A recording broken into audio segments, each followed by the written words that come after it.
What are your thoughts on the hustle mentality of working hard in your 20s, building a business, and retiring/focusing more on personal interests in your 30s and 40s? Should everyone try it? Charlie mentioned that he knew some people that it didn't work out for. Do you think that's because of that person or outside circumstances?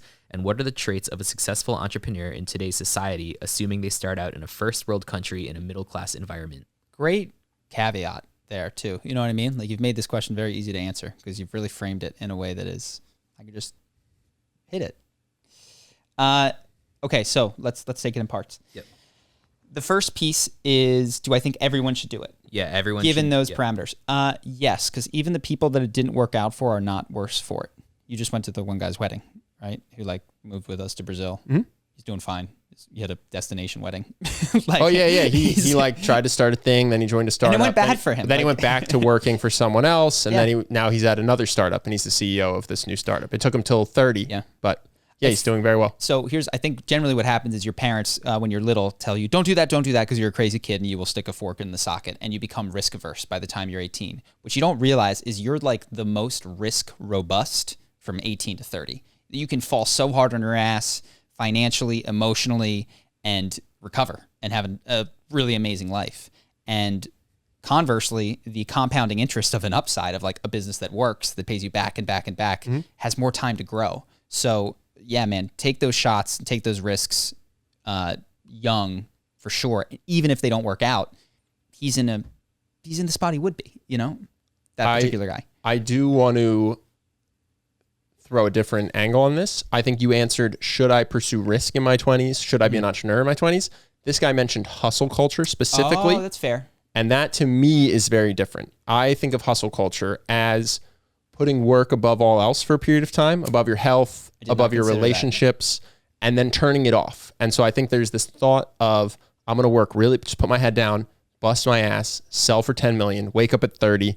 My 20s are gone, but I'm 30. I have 10 mil. Now I can find my wife, my friends, whatever. I don't know anyone that's really done that. I feel like hustlers keep hustling. They just get into the game. They keep trying to pursue the God that they've been worshiping, which is wealth. And I also know people who have managed to be quite successful while still having great friends, focusing on their health, sleeping 9 hours. I know Gary Vee has changed his tune. He's like the god of hustle culture. Now he says value sleep. But at one point, I'm pretty sure he was saying, everybody gets the same 24 hours in a day. I'm going to outwork you. I'm going to work while you're with family. I'm going to work while you're sleeping. Yeah. And I appreciate that he's pivoted. Everybody's allowed to change their mind. I think that's what people think of when they think of hustle culture. So for that, I'd say I would never recommend that to someone. Strongly against that. I would never recommend, I'm going to put my health and my family and my friends and my social life aside while I focus only on hustling for wealth. And then 30 to 40 is when I'll really turn it around and focus on that other stuff. It doesn't work. I don't know anyone who's done it. And I even think of people who I don't know who are like huge founders.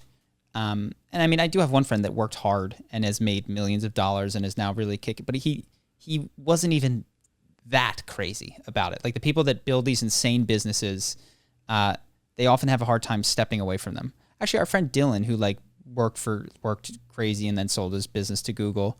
It can be done. It can be done. It's just not. It's not what I would recommend to anyone, but it can definitely be done. Yeah.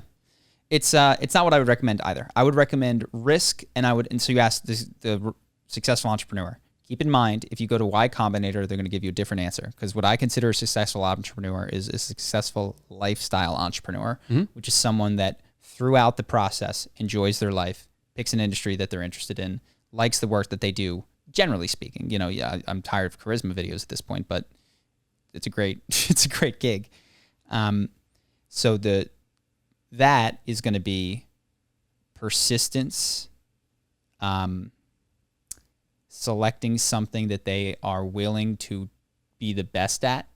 The converse of that is people that select the best niche. It can be done, but what I have seen is that when people really are interested in fitness and they do fitness, they stand a better chance than if they jump into XYZ product because it's, fidget spinners because they're super hot. We had a friend who made a ton of money on fidget spinners, Benji. He was on the podcast for a couple months, but like that he's not the fidget spinner king. He doesn't care about fidget spinners. He didn't make the world's greatest fidget spinner. He just made money for a couple months on fidget spinners. And when they became unpopular, it's not like he was interested in curing ADD. Because you can imagine someone who was interested in curing ADD, they're on the fidget spinner trend, but they see it going down, but they've studied the industry, they've learned best practices of producing product, they know the psychological triggers, and so they come out with the next even better thing because they fell in the world. And that's our friend Justin, who started Kettle on Fire, is just deep in consumer goods and is making other businesses in the consumer goods space.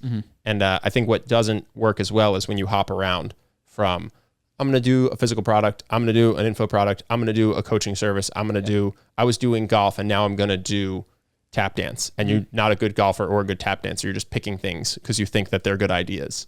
That's not something I see particularly succeed. The people that succeed, and it has to be said, are, I mean, I'm sure their IQs test well above average. What else are the traits?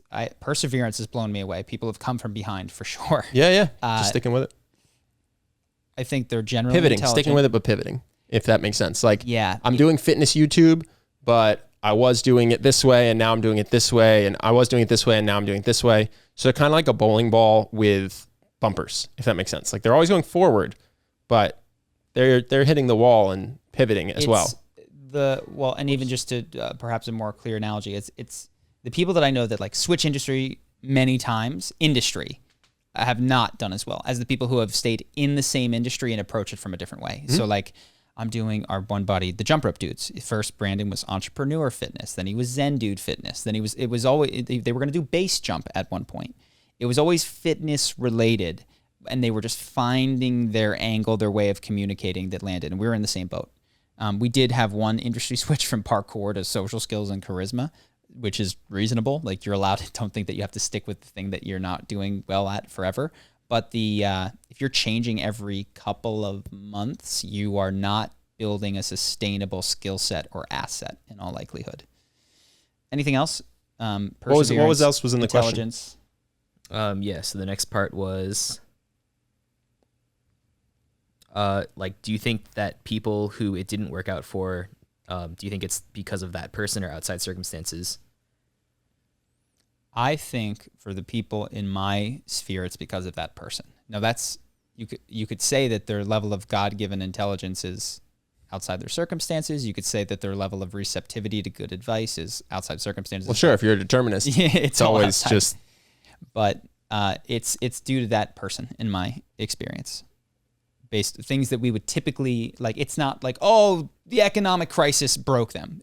It's not that. It's mindset and receptivity to good advice. One of the biggest things that I think keeps people stuck is an inability to honestly assess their situation because their ego has gotten involved with it, and that screws a lot of people. And it's particularly tough in the make money industry. Forces you to believe that you're really successful, so you say that you're going to make money, so that you have to say that you're making money. You can't admit that you're not doing well, and that's just a vicious spiral, because you have a business. If you have a business that isn't working, your ego will not allow you to confront that fact and take the steps to adjust it, because you have to pretend to be making money constantly.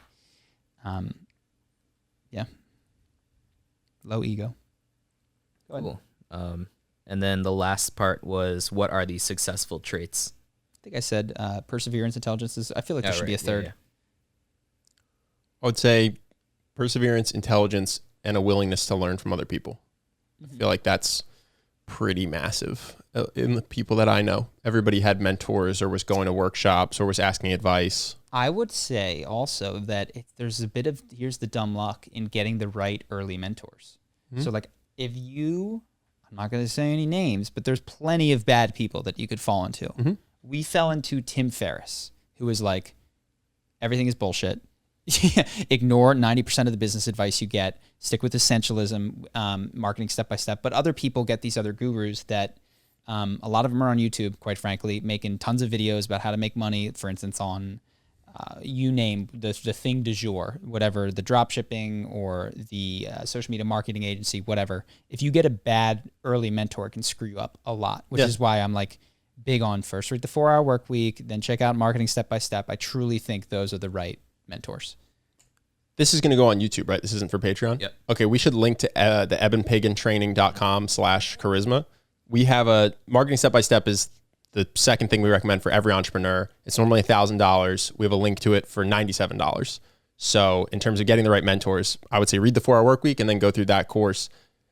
And that, I think that took us a really good way with Charisma on Command. And then it's Running Lean. We've talked about it, Running Lean by Ash Maurya. Like there's 3 and 4, but do 1 and 2 first. If you can't get through a book or a program, it's unlikely that you will stick with. Yeah, I just think of our business knowledge with the parkour business and then going through marketing step by step and our business knowledge afterwards was for an entrepreneur, like tremendously upgraded, much more so than my 4 years at business school. We called it BCX parkour, dude. We would have named it something that didn't suck. But yeah. Hope that you guys enjoyed that clip. If you want to see more like this and have us do more podcasts, we are 100% funded by our generous patrons. And if you'd like to contribute, there's a link in the description, and we'll have one pop up on the screen right here so that we can do more podcasts where we have fun conversations and hopefully some deep ones like this. Either way, hope that you enjoyed the video, and I will see you in the next one.